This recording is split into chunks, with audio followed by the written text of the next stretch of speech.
मंचला recording studio.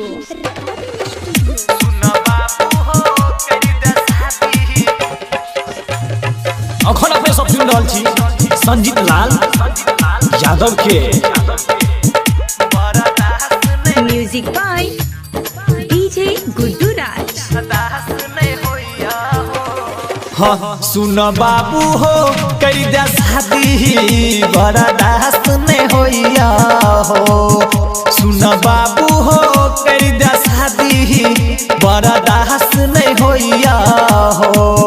सुती खटिया लगा के दूगो तकिया लगा के सुती खटिया लगा के दूगो तकिया लगा के रोज नाश भजहिया हो। सुन बाबू हो करी दे शादी बड़ा दास्त में होइया हो। सुन बाबू हो करी दे शादी बड़ा दास्त में होइया हो।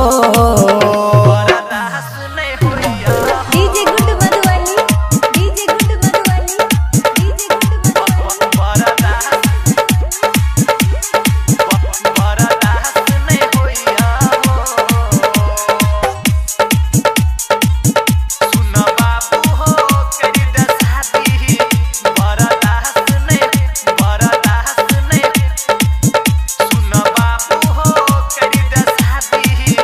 हाँ बड़ मुश्किल से दिन कटैया कटे नैया रात हो बाबू कटे नैया रात हो।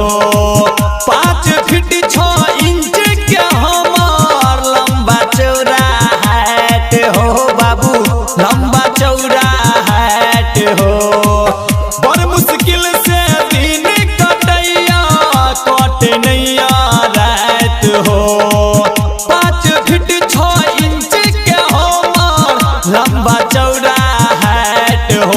नहीं दान दहेज होई नैया परहेज नहीं दान दहेज होई नैया परहेज कन्या खास तो देना हो।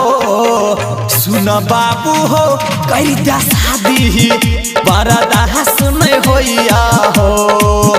सुन बाबू हो करी दे शादी बड़ा दास्त में होइया हो।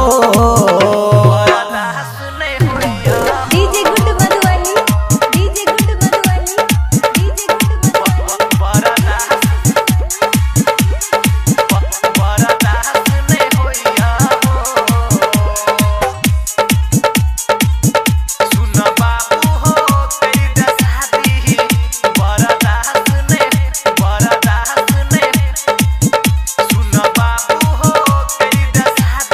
हाँ हाँ हमर तुरिया सबटा छौड़ा के लागी गेलै जोगार हो बाबू लागी गेलै जोगार हो। तोरे चलते अभी तलिक हम रही गेलौ कुमार हो बाबू रही गेलौ कुमार हो। हमर तुरिया सबटा छौड़ा के लागी गेलै जोगार हो। तोरे चलते अभी तलिक हम रही गेलौ कुमार हो। भेलै संजीत के शादी मिलल सबटा आजादी भेलै अशोक के शादी मिलल सबटा आजादी दिल में आस द देहना हो। सुन बाबू हो करी दे शादी बड़ा दास्त नहीं होइया हो। सुन बाबू हो करी दे शादी